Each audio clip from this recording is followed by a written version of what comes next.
Ladies and gentlemen, welcome back to another Film Guffs. And this week, Goron chose the film. Part of me regretted that choice. Part of me wallowed in that choice. I'll be honest with you. Wallowed because you're punishing me. Did you not enjoy this? We'll get to that.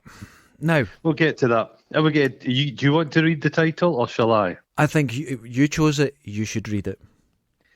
The Adventures of Buckeroo Banzai Across the Eighth Dimension. A snappy title. I didn't realise there was 8 dimensions. When did it stop at 8? I know. What was the judgment on that? Could it be that's a lot of bullshit made up? Now, Repo Man, our last watch, yes, was a cult film. Absolutely, it's a textbook definition of cult. It's a wonderful film. Yep. That I don't feel like it was setting out to be a cult film. No, I think they went into Repo Man as making something they believed in. A film to make. Yes, yep. Yes. This film, in its very DNA, is this striving to be cult. I think so. I do think painful. But here, this is another film like the last one, Repo Man, I'd never seen, and I was very aware of it.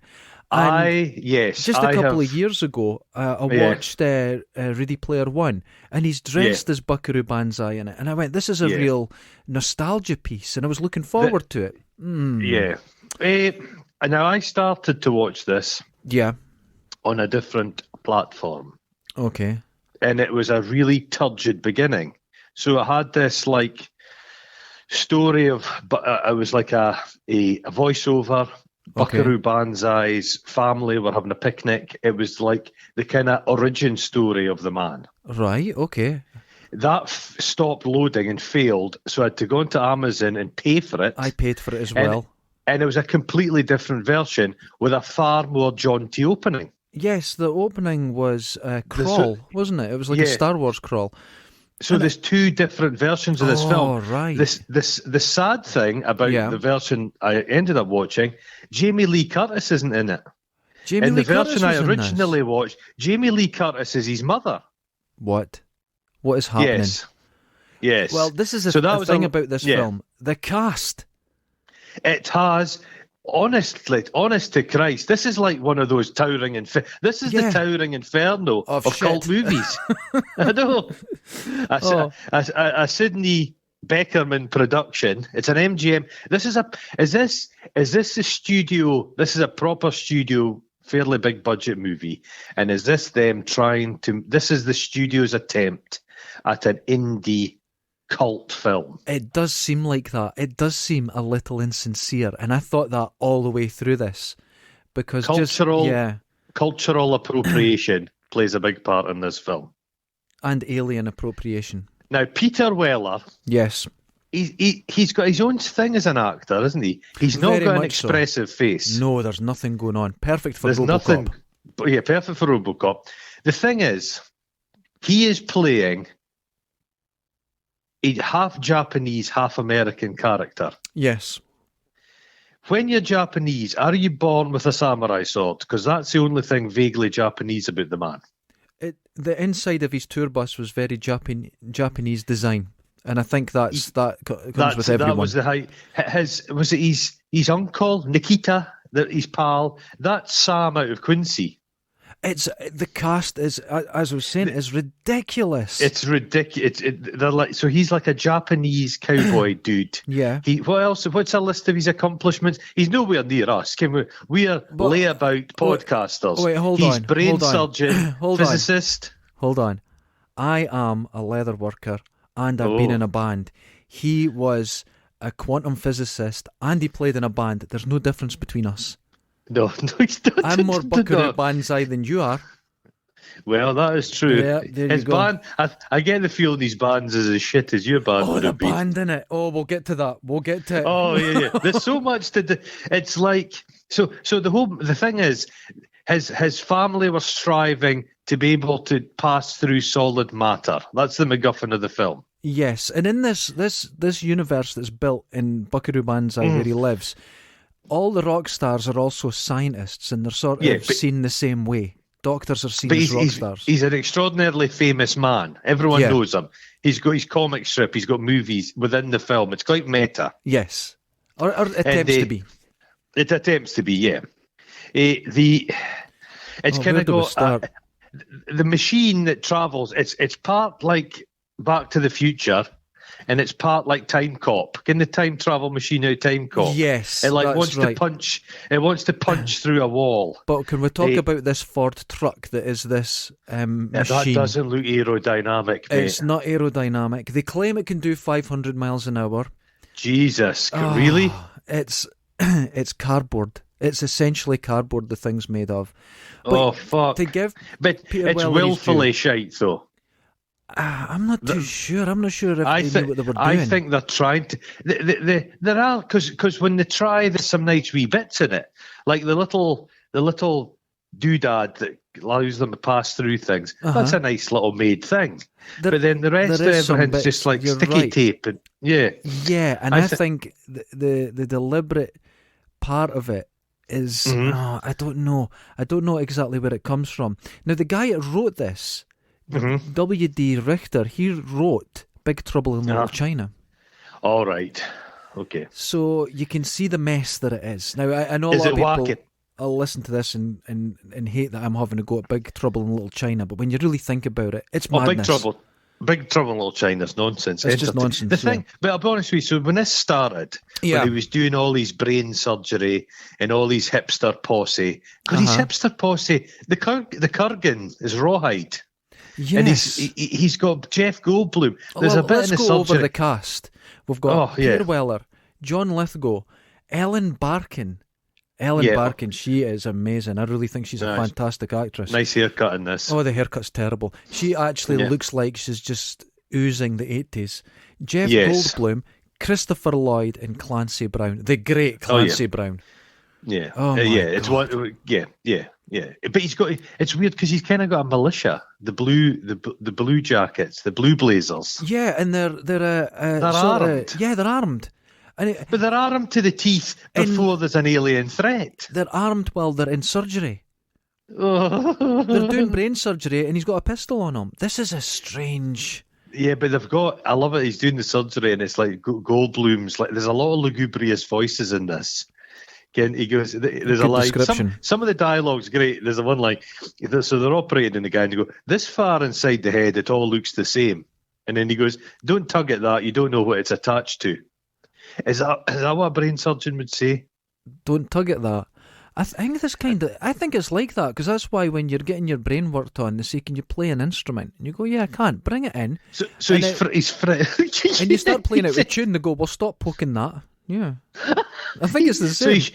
So he's straight. They're all waiting for him on the is it Utah flats? Yeah, like out in the salt plains. Yeah. So they're waiting for him. He's holding everything up, and then he appears. Ski masks get a bad press when they're worn well. A ski mask's quite dashing, and he's got his suit on. He brings his surgeon's bag with him. He puts it into the car with him. He's cool as a cucumber. You have to say, almost psychopathic, because he doesn't really show much emotion throughout. He has the most unmoving eyebrows in cinema. He's unbelievable. He's a good old age. He's made some great films, though. Oh, he certainly has. He's a great actor. Have you ever seen Leviathan? A wonderful film. Oh, yeah. And he's in a film called Screamers, which is a real B movie, but I love it. Film. I love it. Do you know, to change the film, but in Leviathan, nothing was underwater. It was just, it was dust in the air. And just the right lighting. And it looks great. About. Yeah. Wonderful. So you're telling me in the Abyss they had an old nuclear power generator they filled with water. Can I tell you something about the Abyss? In the Abyss, when the little submarines are going over the big submarine they find, they're doing a rescue on, and they're going over that, those are miniatures in a dusty air. There's no water. That's all filmed, and it's fucking beautiful. Yep. Do you know that the water they had in the tanks for the Abyss was so full of chlorine, everybody's hair went blonde. Really? All your eyebrows and that. Apart from the cast, because they were wearing those breather helmets. Right. All the stunt team and that, they all end up like these crazy albinos. You could imagine it would have to be, because there'd be a lot of pish in that, wouldn't there? Oh, the kid! You imagine Ed Harris? Oh, just pish. He was a pish. He was an actor when he was in full steam and he was giving it the emotional heft. He just been gushing out of him. We'll all do it. I'll do it at his age. He's just got this kind of. He jumps in. He's about to do this very dangerous thing. There's very little security. They're trying to strap him in and stuff. There's a mate of mine used to be in the RAF. Okay. He was one of the air crew, and they were in the Dam Busters squadron, whatever that is. Yeah. And he says one of the pilots. And he said he was a guy that had like the pilot's moustache and everything. Right. And they had to like put you into your seatbelt before you took off in the plane, and the guy's like that, fuck it, just leave it, I'll put it on when I get up there. But he says, no, you can't. What? So the guy took off into this, that was his ejector seat. Oh my God. So if he'd had to have ejected, he would have just went into a very technical trebuchet. Yes. So there is some mania, but surgeons are notoriously ego. It's a good job for Buckeroo Banzai, because surgeons are notorious ego monsters. You'd have to be. The self-confidence you'd need to poke about inside somebody's head. I'm not sure ego exists, because you've just said it. In some circumstances, you go, well, ego's shit. And in others, you go, it's really good. So does it exist as an actual psychological thing? Oh, there you go. There's something for our listeners to think about. So you're not sold on the car being aerodynamic. It breaks the sound barrier, which seems unlikely. Do you know what bothered me about it the most? Yeah. Because it's a Ford truck, they left the Ford badge on the front, and I just felt that makes it look slow. But that's a design choice, just to irritate, just the ludicrousness. It works, because this isn't our world. This is a separate world. This is an alternate universe of weirdness. If you were going to make a world that was alternate, and even if it was really strange, and even if it was like scary or something, in some way it's attractive, this just looked confusing. Well, if you think about Back to the Future, that DeLorean, they were slow pieces of shit. They were terrible cars, yeah.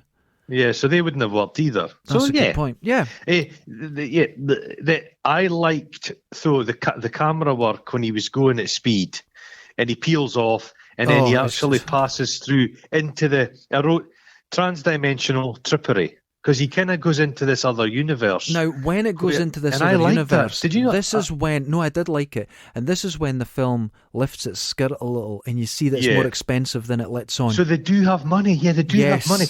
It stood up well. It looked great. There was things floating about in the kind of ectoplasm. He knocks somebody down, hit and run. And he goes under. He stops. He passes through the mountain, and then he goes and has a wee look under the machine. There's no smoke. You'd expect there'd be a heat element if you're passing through a mountain. You think the thing would be smoking. There's not. He goes underneath and he finds what's that? Like a testicle, a lumpy, an egg, swelling creature. Yeah. But he just picks it up. And then it goes from that. So they're all but what a team he's got working for him. It's government agency. It's got his own everyone, militia. yeah. Well, what's his gang called? The something Cowboys or something? Oh, I didn't pick up on it. I didn't pick up on it. I mean, I think we're only about 6 minutes into this film, and I was so confused. And it's not confused as in, oh God, what's going on in this film? Because sometimes you don't pay attention and you lose track. I'll be honest with you. I was like, what's happening? Yeah, it's everyone's thrown at this. The thing is, I was like, oh, I'm not going to enjoy this. But I'll be honest with you. Yeah. As the film goes on, it won me over. But you're a drinker. I found it in the end, I found it to be quite charming. What? Oh, we'll get to that. We'll get to it. But then we cut to John Lithgow. A performance like no other. Have you seen anything quite like this? John Lithgow with his Russian-Italian accent. Jesus. He's playing like he's an alien or something that worships El Duce. He's the strangest thing. It is. Kind of you get scenery chewing. He's not chewing, he's chomping. He is. To give him his eating due. Everything. To give him his due, he went for it. No. They've said John. Because John's a method actor. They've said to him, John, we want you to create this role. He'll have been like that throughout. Oh, God, I couldn't be around that. I'd just punch him. But he gives himself a self-ECT. He plugs himself in and has a memory of himself back in the day. You're like... And that was another moment where the little special effects, the electricity was a lot better than the film claimed it could be. It looked lovely. Yeah, it looked great. So he sees his little backstory. So he's half passed through a wall and he's been felt up by a bunch of kind of like aliens that look like gherkins. Yeah, and now he's all that weird. Would probably drive you mad, wouldn't it? You would enjoy it to a point. But I like the whole scene of the asylum. The asylum was excellent, it's got that Jonathan Banks guy. He was the kind of heavy fellow. Yeah, he was always the bad lad. He's in Breaking Bad and stuff. He's a really good actor. And he his lines, like he says them, lithium is no longer available on credit. There is moments in it where it almost feels like they've thought about it. Yeah. But then the rest of it, what I actually wrote at this point, I felt they were shooting this in linear fashion and they were making it up as they went along. They had no idea. When he was driving that car, they'd built the car and they had no idea where they were going the next day of shooting. They had no idea. Yeah, it's not a tight film. No, not at all. I'll give you that. It's loose. It's looser than an old man's stools. Oh, God. But we'll go back to Nikita. It cuts back, and he's like an old man now. There's some old man makeup. Oh, God, it just looks like... it's terrible. They've just dusted him in talcum powder. No, you know what it looks like? Have you done it when you put PVA all over your skin? All over your skin? Yeah. You ever do that at school and you just cover your face in it? Well, No? Oh, imagine trying to get out your pubes. Oh, God. It pulls away. It just pulls away. Oh, it's wonderful. Skin's lovely after it. And then it cuts. But all through this, the band is the priority. Yes, they've got to get to the band. They've got and to the band is songs. awful. They're like Jules Holland, essentially. Oh, it's like Jules. Shite. I wrote here, imagine if Ringo Starr was an astronaut / celebrity chemist. You know what? I'll give you that. That's an excellent description. It's the music is done on one Casio keyboard that you got out of Great Universal I'll tell you one thing catalog. about Peter Weller's band. It's better than Paul Weller. I would say that too. But the thing with the band, right, is when they're on stage, I can't help but feel the actors, they give it their all, but they do look very self-conscious. Oh, you don't think they're actually musicians? It comes across as they're a bit embarrassed by what they're doing. Well, their clothes are terrible. They're dressed like that weird late period Bowie stuff. Tin terrible. Machine. Oh, Tin Machine. Remember Tin Machine? When everyone thought he was a Nazi. Yes. Tin Machine, anytime you see a retrospective of Bowie, and I like David Bowie, they cut out the Tin Machine period. Remember his little metal plinky plonky guitars? Yeah. I don't know why. You keep telling me you're a musician. Do you think Peter Weller could play? Was he a good axe man? Was that all fakery? I would have to say, because he was strumming the volume knob, I would say that's an issue. Oh, you don't? If he moved his hand up a little bit and started strumming the strings, he'd be fine. Okay. Yeah. Okay. See, as a non-professional musician, I never picked up on that shit. Oh, Jesus. But he goes. Also, if you plug in the guitar, it would have sounded a lot better. But his ego, because he goes, is there someone out there not having a good time? Is someone crying out there in the darkness? He's got like a sixth sense of sadness. Yes, but he just smells sadness. But sadness does have a smell. Oh, God. Like gherkin now, this juice. scene that comes up. Oh, God, did you just say strange. Sadness smells like gherkin juice? Yeah, that's what sadness smells like. Oh, that's going to stay with me because I like gherkin juice. I watched that thing. Well, people that sit eating a jar of gherkins in the house are generally sad. Oh, Jesus, you've got me. Oh, right. What about eating a whole jar of jalapenos, which I do all the time? Love it. I drink the juice, man. I save the juice up and drink it at the end. My nephew, he had when he was a kid, he was a demon for the spicy chilies. Right. And they would make him up sandwiches. There had chilies in them. Brother would make him up sandwiches, chilies. And I remember that I think he'd been at the nursery, and there's all the little kids. And there's one of the kids who's a little bullying bastard, and he's stomping about, and he takes Matthew's sandwich, snatches it, and is eating it, and then starts bawling, greeting because it's got fucking chilies in it. Oh my God, that is wonderful. It was one of these extremely proud fatherly moments. Yeah, and what a way to be brought up with chilies and everything. Oh, that's great. Oh, chilies as a kid, love them. Yeah, delicious. They're fantastic. Good for you. Mm-hmm. Ellen Burstyn. I bet you're bursting Barkin. for some Ellen. Isn't it Ellen Barkin? Barkin? I wrote Burston. Oh, it's not Burston, it's Barkin. Okay. Now, hold on. She's whole Penny scene, Pretty. Penny Pretty. It's weird. It's like a grooming scene. I don't like this You don't scene. like it? No, I don't like it. This scene, and we're not going down the woke route of saying, oh, this doesn't work now. That didn't work then. When you've got a girl crying and he's sort of manipulating her, then she goes to blow her brains out. That's awkward. No, but it does turn out that she is the identical twin of his former wife. You don't hear how his wife died. He killed her. He probably killed her. But it's okay. He's got a replacement now. But he sings a little number to her. Oh, and that was Peter Weller singing. That was Peter Weller singing. All I could hear was RoboCop. His singing. Oh, that'd be beautiful if RoboCop singing in the shower. When he's just the only human, because RoboCop, they have to give him a spring clean, so they have to take the head. It's just basically head and lungs. Oh, could you imagine it? So they'd have to lay that aside and hoover out the RoboCop costume, and he's like singing there on the slam. Down. I'm forever blowing bubbles. I don't know why I went to Rolf Harris, but you know where I'm going. Well, Rolf Harris should be reduced to just a head and lungs and kept in a jar. He'd be more harmless. Oh, you know? God, he's with his bloody feet. Remember that advert? You saw his Veruca covered foot? Oh, dirty bastard. Dirty bastard. Yeah, it's weird. The song's so terrible. She goes to shoot herself. Misses. Oh, I know. But she gets a jail because he even gets her name wrong as he's speaking to her, and she goes, "No, it's pretty. It doesn't matter." And she just gets suicidal and has a gun. Just roll with it, mate. Just roll with it. Jesus, this is a bit of grooming. Who, as you say, this turns out to be the identical twin of his wife who died, and he starts fucking her. It's awful. Oh, it's yeah, awful. He immediately replace. Yeah. He just I don't like it. He just claims ownership of her. Exactly, that's what it is. But it cuts back to John Lithgow, and he has heard that they've achieved, they've broken through solid matter. So and he's like, fuck. He can now get back. I can return. So he just snaps the guy's neck like a twig, which and he just escapes. He escapes the asylum in good voice, you know? And then we cut back to Banzai, and he's sitting there with his sword. That's right, on his Japanese bus.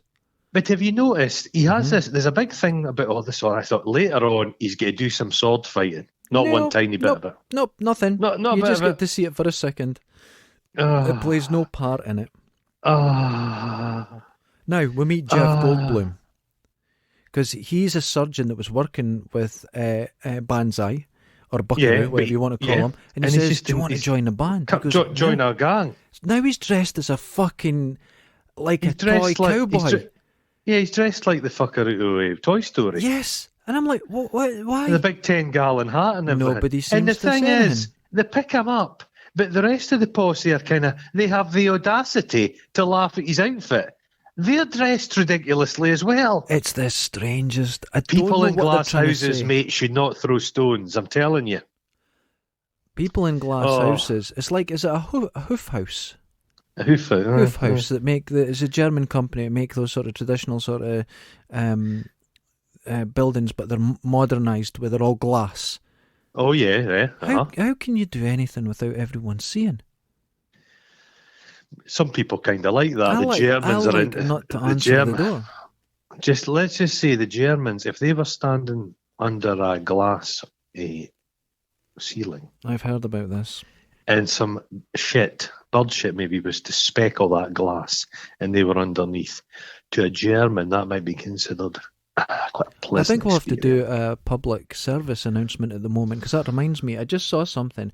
There's lots of TikToks and videos of people breaking off icicles off their roof and eating them. Oh, no, don't do that. And this woman came on and said, that water doesn't come from the snow, that comes from runoff from your roof, which is covered in bird shit. Covered in bird shit. And when they test these ice cubes, they're solid bird shit, all of them. Oh, just solid and people bullshit. are eating it. They're eating ones with feathers in it. They're trying to Some say, people don't are eat so it. fucking... It's like, do you need to tell people not to eat yellow snow? What? Why? What's wrong with that? Oh, yeah, but I bet you fucking Nature's millennials, lemon. if they're walking through the park, they'll go, oh, I bet that tastes like lemonade, and just eat it. But obviously they'll film it. In Lochie a few years ago, quite a few years ago now, about 15 years ago, do you know the old bridges going into the at the back of Lochie? It's the old railway bridges, and you can go under them. Yes. Mm-hmm. Well, there was giant icicles, and every year they sometimes have to shut it because it becomes so dangerous. And a guy killed himself. Well, and I say killed himself because you know what he'd done? He was under it and he was trying to bite the end of it, and it broke and went straight through his throat, pinned him to the ground. The thing was half a ton of ice fell on him. That's like someone out of the Omen. What a fucking imbecile. Well, yeah. And it's like, you know. You remember when a dog would take a shit on like quite compacted snow and the shit would like slowly melt through it? Yes. I used to quite like that. You enjoy that? You sit and watch that? There's little things I'd watch. I'd watch that on a like slow motion replay of it. Oh my goodness. You know, when maybe David Attenborough needs to get involved in something like that. Could we do something right now? Move on from that. Yeah, he's wearing a suit and a bow tie. Yeah, this is him. He's looking more official now because he's leading up to a meeting. But he just breaks into the hospital. He breaks into the prison basically to just take her out of here. But no one argues because it's Buckeroo. No, he doesn't, because everyone goes, when women see him, they're like, fucking hell, Banzai, Buckeroo. And when men see him, they just bow down to him. He's like a god king. This is a really strange character to write. Do you think the guy that wrote this is kind of... This is a fantasy. Is this nerd fantasy? Yeah, where their fantasies aren't actually complete because fantasies must be flawed, and they haven't realised that yet. It's very immature. But for a man who's a god king, he goes to speak to the world press about his achievement. Yeah, and it's just at some conference centre that they have to hurry up because his motorcycle's going to be on in 5 minutes. Yes. Is that see? We were watching Repo Man last week, and everything was a comment. Everything was thought about. But in this, you go, is everything a comment, or are they just putting daft shit together, and then idiots like us will try and read into it? It tries a little bit later on to get a wee bit satirical, I must say, just a little bit. I think it picks up later on. Yeah, that's what I'm saying. Yeah, I think it does. It won me over. It won me over. Oh, I don't think it... it won me over, mate. It got its little tentacles into me. And the audience are watching. There's the ghost guy out of Ghost. Him with the extraordinary face. Yeah. And is it Dan Henna as well, the guy out of the kind of Coen Brothers movies. But the guy from Ghost, even under thick layers of makeup, you can recognise his weird face. Him. I think he just died recently, didn't he? He did. Yeah. What a face. He's a good actor as well. Great voice. The only thing he could have done is acting. Because imagine if you go to the doctor and your doctor's that guy. Yeah. Imagine if you go to a chip shop and he's serving you the fish and chips. I'm from Lochie. I'm used to these sort of faces, man. That's not a Lochie face, though. What's a Lochie There's a lot of ugly face? people in Lochie, but they don't look extraordinarily weird. They're just old plain, bread and butter ugly. Okay, I'll take that. He's got a whole different thing going. And then we're discussing the bullshit, the thingy we dig, the MacGuffin, the thing. He's very self-satisfied with himself. Oh, the device, I wrote it down for you. The oscillation overthruster. It's definitely an overthruster. And I wrote down something as well. Yeah. The oscillation overthruster, a perfect description of Goron. Yeah. I thought I'd throw you a compliment today. I do oscillate with the coffee. Do you vibrate? Are you still off the coffee? Oh no, I've had this. Oh no, I'm cutting it. I've cut it down to one small coffee a day, but it's a latte. Oh, that's okay. That's mainly milk. Yeah. Mainly milk. How many were you on though? 10 mugs of coffee by 1 o'clock. What? Oh my goodness, you're gonna. Oh Jesus, man. Yeah. I was oscillating. Yeah. And when I do thrust, I do tend to overthrust. Oh, you bend the wrong way. I do it myself. Yeah. I take a run and jump at it when I'm thrusting. That's terrible. And then he's he goes to everybody, and while I was there, and he points to a jar full of iron brew with a testicle in it. And it's also, and nobody seems to say, what the fuck's that? They just go, all right, okay, we've got creatures from another dimension, fine. But did you notice at this point, he talks about the science of going through. Oh, yeah. And it was very convincing. He bullshits. He holds up a piece of rock, which wasn't a piece of rock. It's, So his fundamentals are wrong. And he kind of says, look, most of this is just space on an atomic level. So they're suggesting that this thing oscillates and it vibrates everything. So you kind of pass through the space. I'm convinced. But that in a physics, that is correct, isn't it? Most of everything is nothing. just space. You know what? It's nothing. You might be missing a trick here. If you were having 10 coffees, if you went to 11, you might be able to walk through a wall. Yeah. You never thought it through. That's why I'm here, dude. You need science in your life. I don't have any doors in my house. What? Well, I get annoyed and I just throw darts at them, so I have to replace them. And you can't get doors during lockdown. It's the whole house is open plan now. I like to be able to I find doors oppressive. That's funny. My partner's the same. She'll never close the door. So he's told that the president's on the phone. Okay. But he says go to a phone box, and then he gets ionized, he gets electrocuted. Yeah, this and when he comes back, a thing that happens. He realizes he can now see. It's like they live. Yeah, he can see the aliens among us. He can see them, and they just look like their heads are. Is it like a football head? I don't know what it is, but the makeup's terrible but glorious simultaneously. Oh, They're yeah, I'll give you that. Looking. It's not the best makeup, but it's not the worst, so it's acceptable, but shit. It's morose. They're morose-looking aliens. Yeah, I would say that's a good way of looking at them. They kind of look like baked eyes. So then the Doc Brown appears wearing a pair of panties on his face. Yes, this is and when kidnaps him, takes him off. This was starting to annoy me at this bit. Peter Weller comes through and he goes, evil! And he points. But then one of his pals, one of his gang gets shot. It's all quite exciting. And then he takes chase after them in the van on his motorbike. And he steals the motorbike. They go, hey man, you can't take the motorbike. And then they go, it's Banzai, Buckeroo. Let him take it. You keep saying bonsai. Do you know bonsai and banzai are two different things? Bonsai is a tree. Banzai is what people used to say in the Commando comics. Yeah, that's when they're taking all a swing at you. Yeah, that's it. Banzai. Sorry, it's not. Is it Buckeroo? Is it Buckaroo Bon? It's not Buckaroo Banzai. Is it Banzai? A small tree. Is it Banzai Buckaroo or Buckaroo Banzai? It's Buckeroo Banzai. So his first name is Buckaroo. Yeah. Jesus Christ. Buck. Oh, that's what I'm going to call myself. Buck.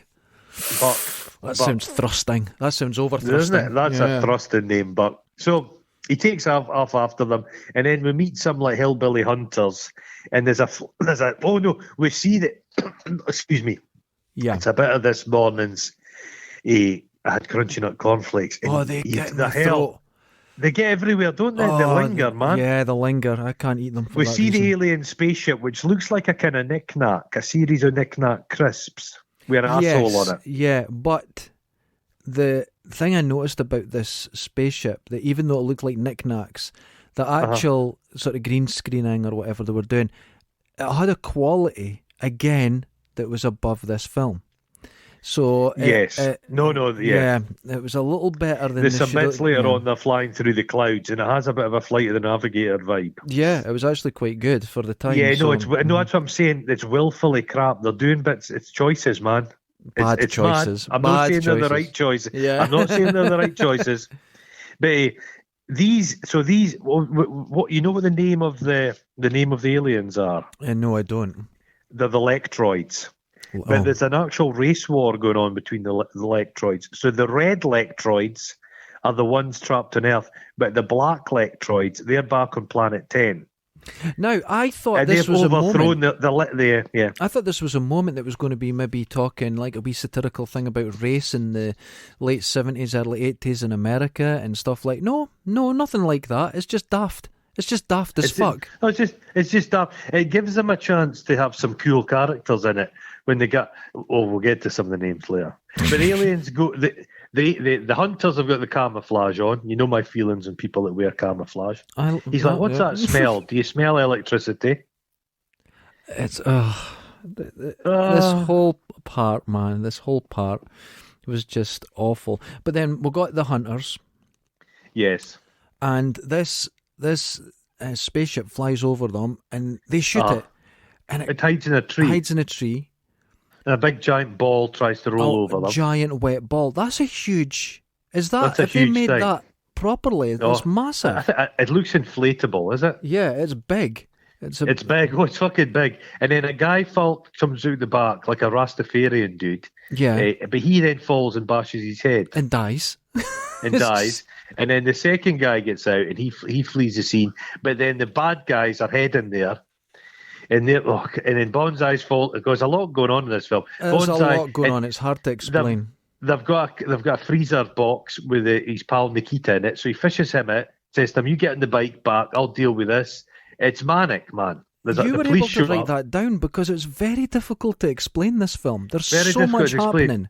There's a police officer, highway patrol guy appears. And that's the villain. That's the mate out of Beverly Hills Cop. Beverly Hills Cop, yes. I love him. He's a good actor. Tiny role, and he's in this. The guy. It turns out that the evil aliens, they're working for yo-yo dynamic propulsion systems. So they're working for the government. They've promised the U.S. government a strategic bomber. This is madness. So they say it's all part of their. This is a test flight that's gone wrong. We'll take over here. Oh my God, he's smoking a pipe, and then he starts dishing out. There's a lot of necks getting broken in this. I'm not interrupting because you've got this. I wrote it down in a similar way, but yours is explaining it. I've really got confused. Yeah, it's getting mad. But then, so you've got two aliens. So the alien invasion on these great big high chairs, they're actually the good guys. I like their chairs. They were really big. Lovely chairs. Mm-hmm. But they don't want this basically space Hitler. Yes. John Lithgow is a space Hitler, and he's been trapped he's like Zod. They've been trapped like Zod and his henchmen in Superman 2. What was Zod trapped in? The Phantom Zone. The Nightmare Zone. The Phantom Zone. That's it, the Phantom Zone. It's called Forfar, the Phantom Zone. And so they don't want to give him the opportunity to come back. But judging by John Lithgow's behaviour, they must be pretty shit if he can overthrow their government, because he's a moron. He is. Now, this character, I think John Lithgow's taken it in a direction, and it doesn't come across as threatening at all. It's just incompetent and mental. But he is surrounded by really incompetent people. He's one of these guys. He's left his minions. Banzai's minions. They're pretty effective. Banzai. I'm just gonna call him Banzai. I like Banzai. I say we're gonna keep it. Do you know anybody that's bought a bonsai tree at a shop and it's lasted for more than 6 months? It's never happened. They die right away. Nobody knows. You have to bloody percolate tea through an old Japanese silk scarf. And you have to hard work. Do all this. It's hard work. You can't just put tap water in the thing. It fucking curls up and dies. They don't like light. They don't like dark. They don't like light. They don't like heat. They don't like cold. Bonsai are the most beautiful things, but impossible to keep. They're wonderful. Yep, impossible. They're wonderful. So, but yeah, where have we got to? Oh, we're now to a guy working on a car. And he's distracted by a bottle of water rolling down a hill, where I don't know where the aliens got that from. So he goes out, and then the alien mouth kills him. They can spit like a crab at them, like a nit. Yeah. Oh, no, but I loved the bit. Bonsai's got a formula he's written on his hand. Oh, yeah, that's... And he licks it and slaps it onto Nikita's face. When we were kids, there was a show, agricultural show in my hometown. And you would get a stamp when you went through the door. This is how greedy people in my hometown were. Right. And then while the stamp was still wet, you'd run home and try and transfer the stamp on everybody else's hands. That's amazing. And can you get maybe 30 family members done? And then people wondered why the show went bankrupt. Nobody was paying. The show only made £4 today. What's going on? There's been 10,000 people here today, and we've only got £4 in a button. What's going on? They used to do it across at St Andrews, the new Picture House, they used to have tickets, but the tickets are ones you could buy. They were just standard tickets, and people used to buy the tickets big rolls of them and just walk in. And what you do is you'd go into the queue, buy some popcorn, and then just walk on, and nobody noticed you, and they just rip your ticket. God.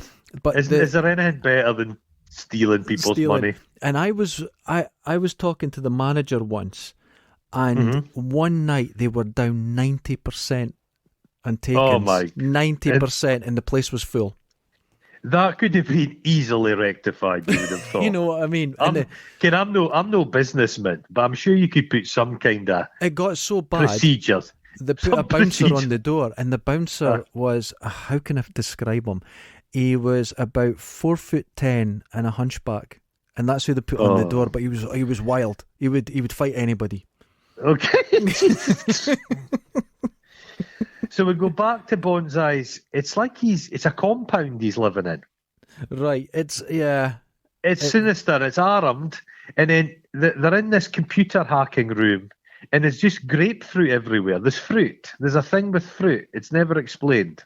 It doesn't explain. There's watermelon. Watermelon. And actually, Jeff Goldblum says at one point, "Why is that melon there?" Oh, we'll tell you later. And it just it confuses me. Women aren't allowed in. They've got a bunk room where all the team gather. It'll smell of farts. It stink. Women are not allowed in it. It's like, it's not good. There's some kind of old school stunt work. Some of the fighting. Does an alien not get kicked in the balls at one stage? Do aliens have balls? Yes, they do. It would be like, remember, what's that film with James? Yeah, what's that film with James Caan? Alien Nation. Oh, their balls are in their armpits. The armpit balls. Yeah, we've spoken about this before. Yeah. Then Milli Vanilli appears. So the good guy alien, the Rasta guy, shows up, and he's got a cake box, and he comes over the wall, and that actor played. In the latest, the Doctor Sleep, the new kind of Shining movie, he played the Scatman Crothers role. Oh, really? Oh, that's wonderful. He's really good. He's warm. He's got a warm presence. He's got a lovely kind of voice, that guy. Oh, nice. Yeah, so he gets knocked unconscious immediately. He's his own. Some of the names, though, the alien names. There's one alien that's called. They discover they're all called John. They're all Johns, and they've all come across in some Grover's Mill incident. The ones from the Orson Welles, War of the Worlds. Yes, that's right. Orson Welles, initially, they're suggesting Orson Welles was reporting an actual alien invasion, but they hypnotised him, and he turned it to say, it's all just a joke. That's right. They've all come over. Convincing. They've all been given names like Canellis Island, and one's called John Big Booty, and the other one, which makes me laugh. He goes Bouquet, like Hyacinth Bouquet. Yeah. And John... My favourite. I'm going to sign into a hotel the next time I stay in a hotel. John Smallberries. Smallberries. Oh my God. No one would argue with you if you do it. Smallberries. No, they don't. No one would argue with you. Smallberries. Bouquet. I was thinking here. He gets his troops together. Imagine if Duran or Spandau Ballet were tasked with saving the world. This is what this film is suggesting is happening. You know what? Would you give Simon Le Bon a machine gun? You know what? I'd be the first to give him a machine gun. I think he would be... I would trust Simon Le Bon with light arms. Nothing major. No artillery. He had a fucking racing yacht and he crashed it into a fucking manatee or something. He's a useless bastard. He's a useless bastard. He almost sunk. It's one of these moments he sunk and people said they've rescued him and everyone was like, what the fuck are you rescuing Simon Le Bon? Remember when Margaret Thatcher's son got lost in the desert in some race? And they sent out the SAS looking for the cunt. They just left him there. I agree. Because I think he just now watches the wild geese and pretends he's overthrown governments now, doesn't he? Yeah, imagine that as a business model. I'll set up a fucking mercenary army to replace... What? An army. Well, we were talking the other day about Boris Johnson, how he was hiring a hitman and shit, right? Yeah. But his mate from school, he was arrested for wanting to get a team together to fly onto helicopters, onto tankers and steal stuff from them. And they would all wear balaclavas of different colours and he'd be wearing the gold balaclava.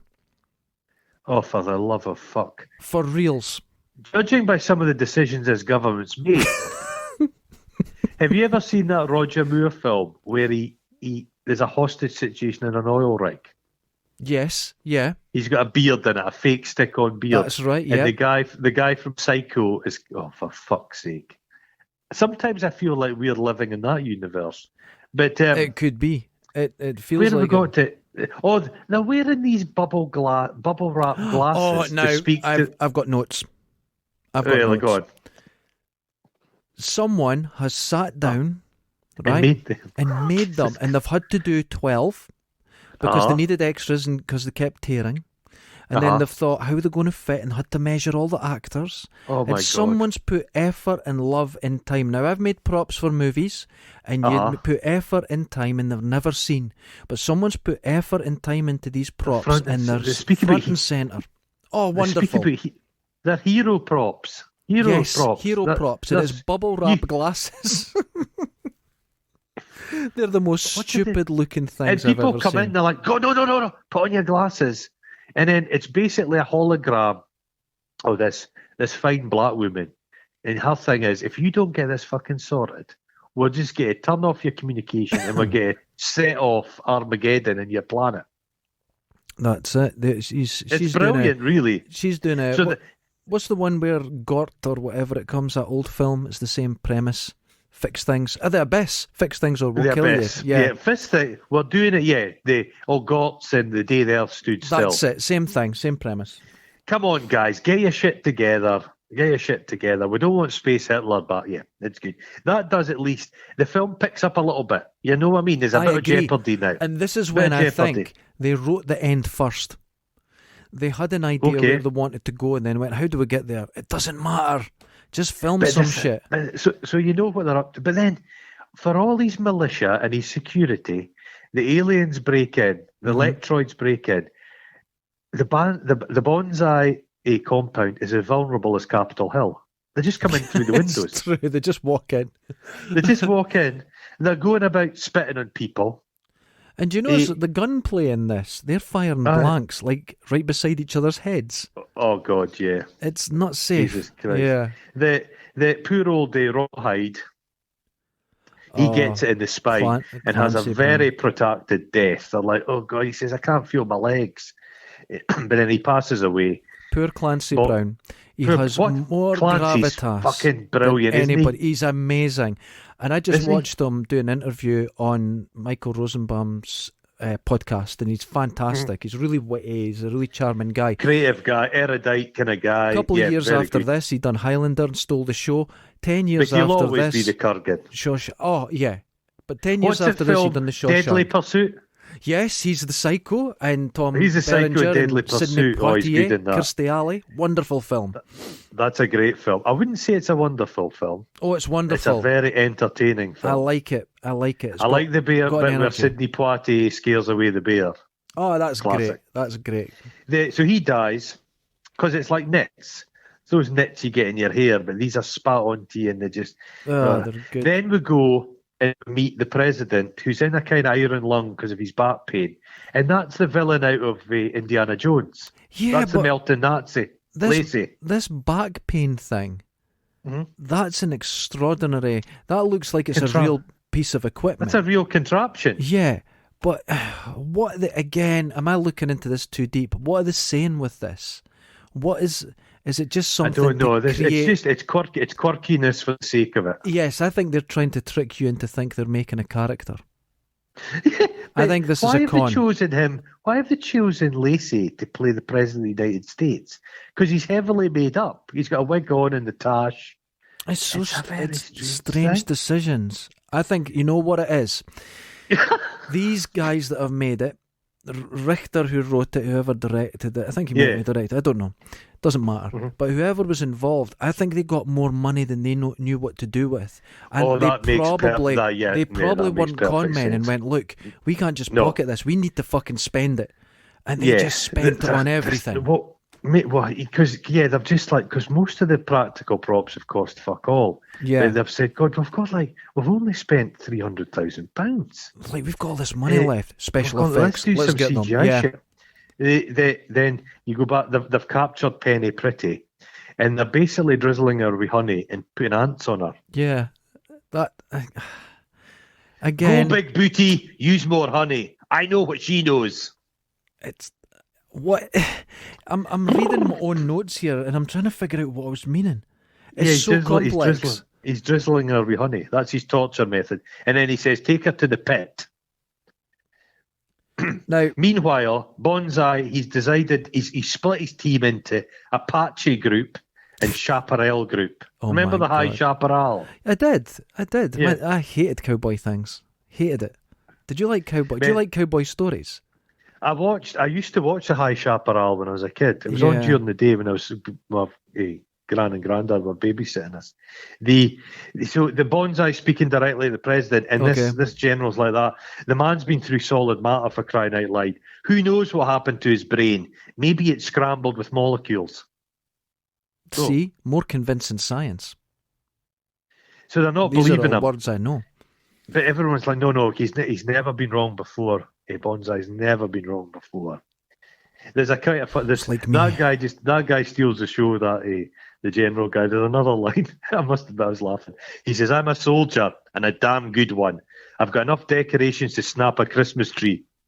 All I'm trying to say is, and I hope I'm speaking for everyone in this room, is that I'm very scared." He says, "This is a line. I'm barely holding my fudge right now." I'll give you that. That made me laugh.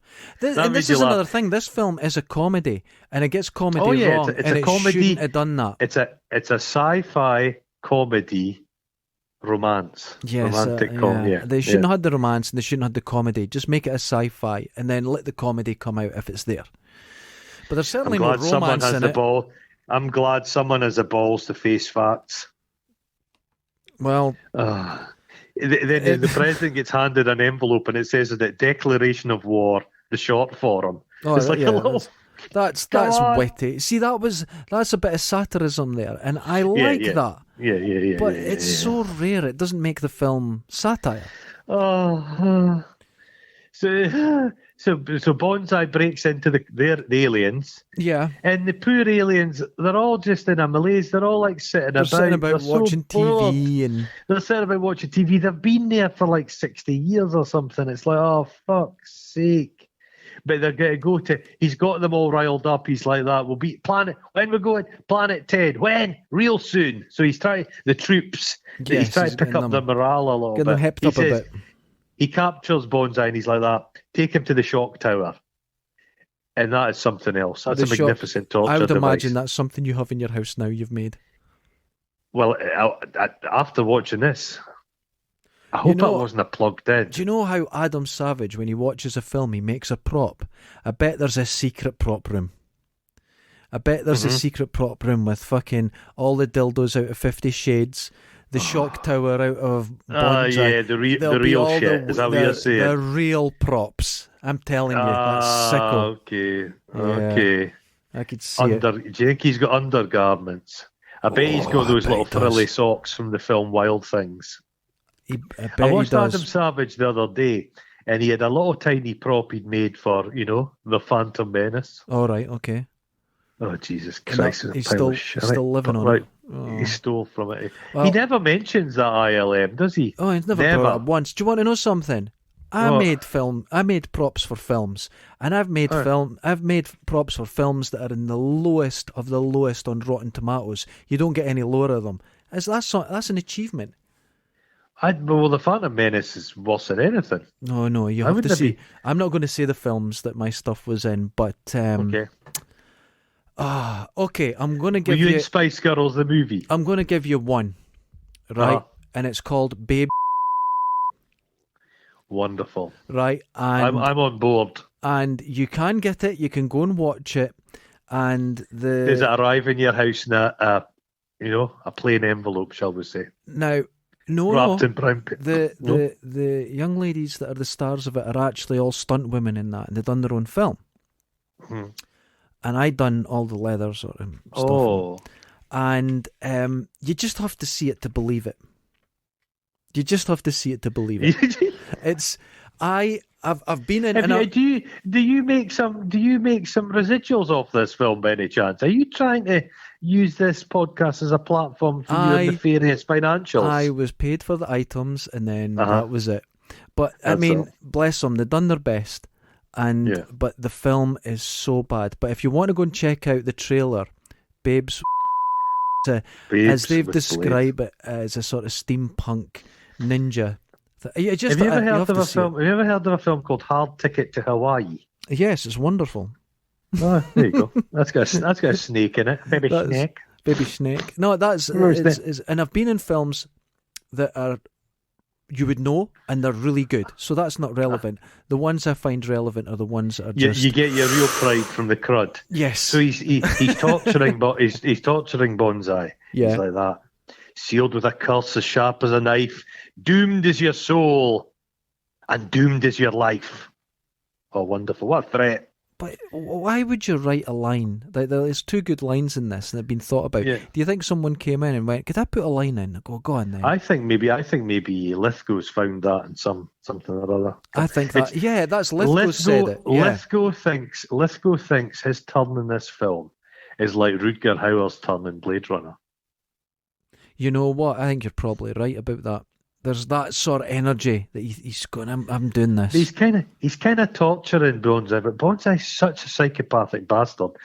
He's fucking pumping him through electricity, no real effect. And he says, I'm gonna brutally torture your girlfriend and then she'll die. And he's not too he's not too bothered. I hardly know her. But his team showed up outside and they come in a van called Rug Suckers. I did find that funny as well. Oh my God. But then all these team come up and they're all tooled up to the max. There's even a kid with like a bulletproof vest and a machine gun. The wee kid's glorious. Yeah, the wee kid, he's great. With his motocross body armour with a snorkel taped to it. They've all got snorkels taped to their chest. But they're all running about just machine gunning just everybody. Killing everybody, yeah. I love a film where they've saved budget by just using an old factory. I am a fan of the old factory. Aye. Yeah, fuck building a set. Just find an old bloody smelting factory and just fucking run about. It's brilliant. Because the old factory, it doesn't matter if it's a B movie or a AAA movie. You'll get Terminator. You'll get the latest. A few years ago, RoboCop had a whole scene just in an empty factory. Just an empty. It works. Or the cheapest films, you can get away with it if you shoot it right. Yep. Yeah. They find like something that's like a toy, and they go, "Oh yeah, it's like a carousel kid's toy, yeah, a carousel." And he pokes it, and a wee guy jumps out of it and starts chewing on it. Now I got a fright of that bit. I jumped out my skin. That was a proper jump scare. The thing was a literal chew toy because when you touch it, it chews you. Yeah, brilliant. He just fell out of the air. I was like, what the fuck? Alarms go off. Yeah. Oh, I'm thinking. Oh, is there going to be a sword here? Is Banzai got a sword? No sword. Just gun. Shoot him in the face. And the guy from the government's going about with his hat. He's just bossing everybody about. And he goes through a sign. Did you see the sign? Nobody comes in here. Secret. Have you seen that sign on the wall? I missed that. That. And then he goes through a bit. It's all plastic sheets. And there's a sign shows to the pit spelt wrong. And then there's an intercom and it's just going work, work, work. It's just trying. Actually, the spelling in this film, that's a good point.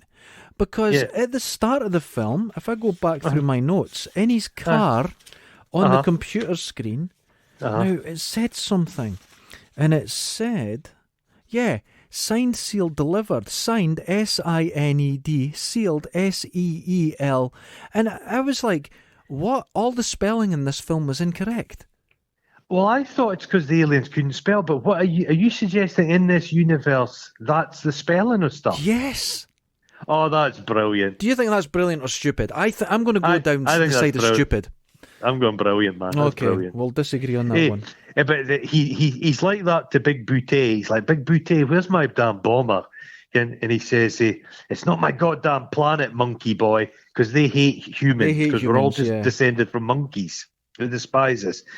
Meanwhile, she's very underused, old Ellen, isn't she? Oh, she's barely in it, yeah. They've got her tied to this thing, and there's like a death slug climbing up towards her. It looks like a shit with antenna. It's like a shit. No, it just looks like one of my shits. That's what my shits have. It's just slowly slugging on up to, and but that doesn't really go anywhere, does it? Because no, she saves him, and Goldblum goes, "God, what is that? Don't pick it up." And Banzai just picks up and bungs it against the wall, and it squeaks. Yeah, and that's it. There was no terror there. There was no tension. No. But then so they've Goldblum and him have. It's funny this because later on Goldblum is on board the ship for Independence Day. So this is the first time he was in the cockpit. Oh. He gets in the cockpit, and it's so beautifully badly made, wires and shit. And John Lithgow's got his own picture up. I saw that. Yeah, that's good. Oh, that's good. Yeah. And then there's jizz coming out of it. But it's what about the music at this point? The music at this point was terrible. The soundtrack was awful. It was abysmal. And not just 80s awful. This was just like utter shit. I hated it. And him with the good alien, he's like that. Because he can't fly the ship. He says, "Fuck, I'm a diplomat." He says, "I have no idea." He says, "It flies like a truck." And he goes, "Oh, that's great. What's a truck?" That made me you're laugh. Right. Yeah. They're like flying about the clouds, and it's quite well done. It's quite beautifully done. Yes, it's really well done. The ship designs are hilarious. They're like a curled jobby. Yeah, it's a weird, or like a pastry, or like a. Do you know what I think has happened here? I think they've said, "I want a spaceship, but I don't want a UFO. I don't want a flying saucer. I want something that's different." And the designers have went, "Well, let's make it. It's asymmetrical and jobby-like and weird things, And they've done it like that because they've put thought into it. And this is the only thought that went into this film is the special effects guys. Or maybe they've just farmed it out, and then they've got somebody that's up and coming, and he's just done a good job on budget.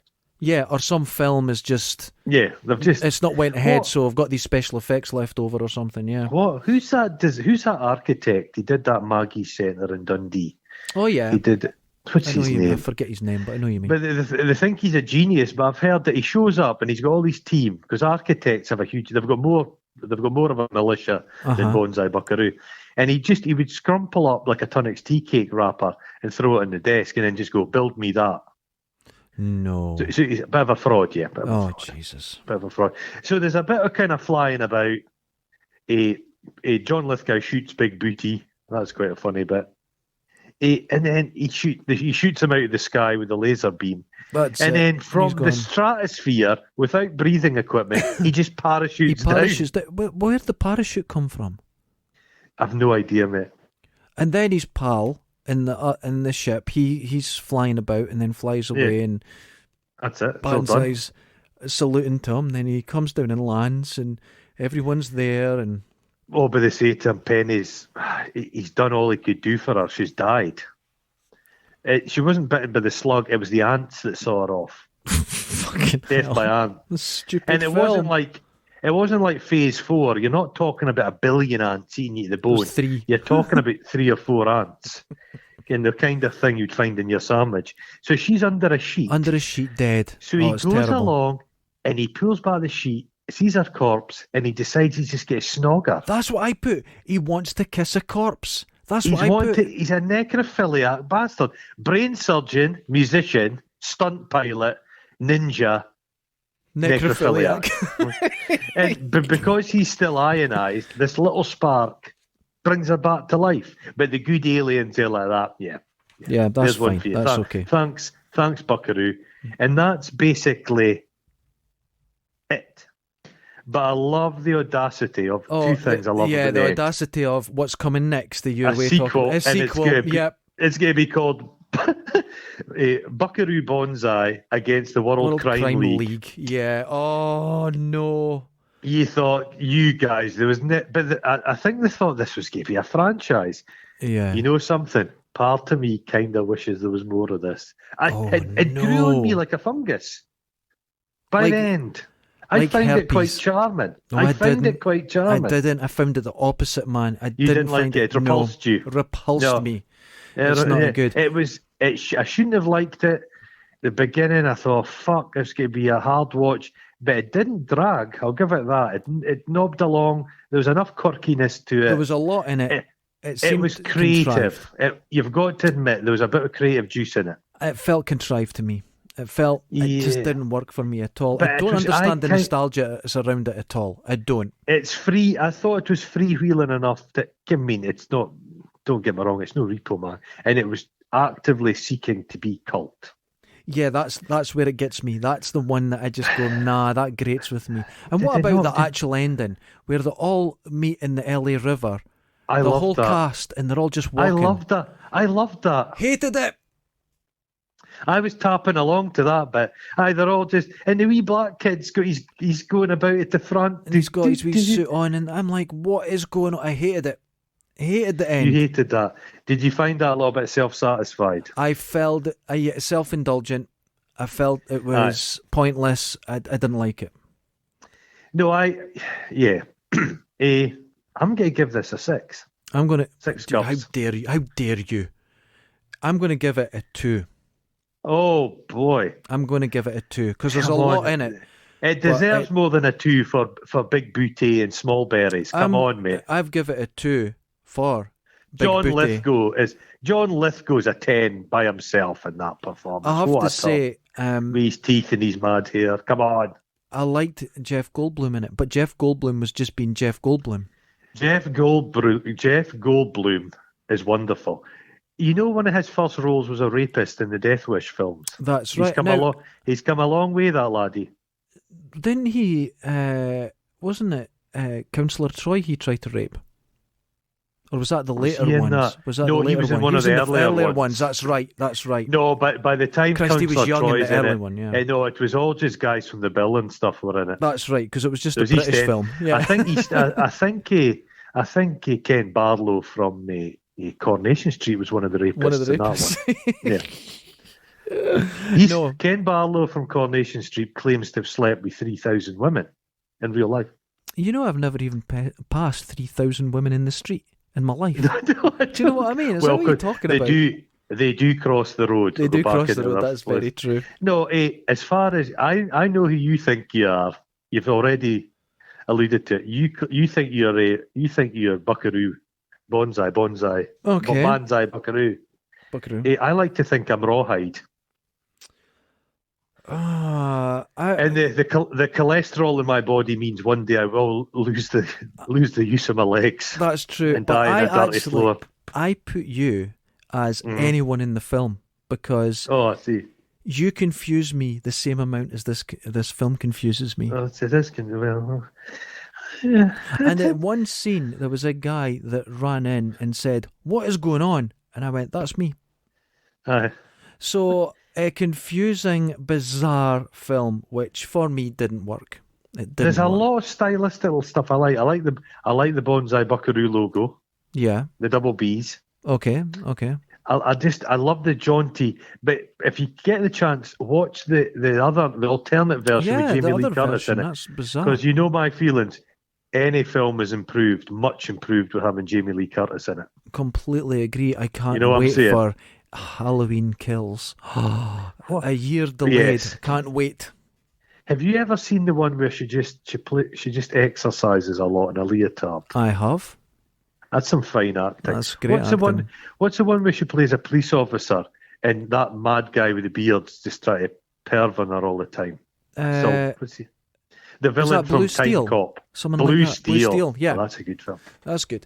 God, how did I remember that one? No, I would say, here's the weird thing though, right? At first I'll have to thank you for carrying this show, because even though I wrote down 12 pages of very detailed, I didn't know what it meant. I didn't understand. I didn't know what I wrote down. I couldn't follow my own explanation. I have to learn shorthand or something, because in the films we have watched, I have written a fucking hell. I've done a ton. I've got books and books. Vast notes, quotes. What the fuck am I doing? Because I'm not watching the film. I'm starting to get I'm developing a hunch. Because I'm trying to take notes plus watch a film. Jesus Christ. It's very difficult. But you don't regret watching this film. It was an experience. Right, okay. Come on. Okay, I'm going to agree with you, and I'm going to say something bizarre. I didn't like this film. It wasn't for me, but I can recommend it. I think some people, some Some of our fucking listeners. Some of fucking listeners. I think they'll love it. Film. Yes. I suspect if Lectroids genuinely existed, they'd be big fans of the show. God, I've never thought of it. That's it. Yeah, I think so too. I can imagine if some of our listeners spat at you, it would be full of like legs crabs and shit, crab legs and claws and eyes.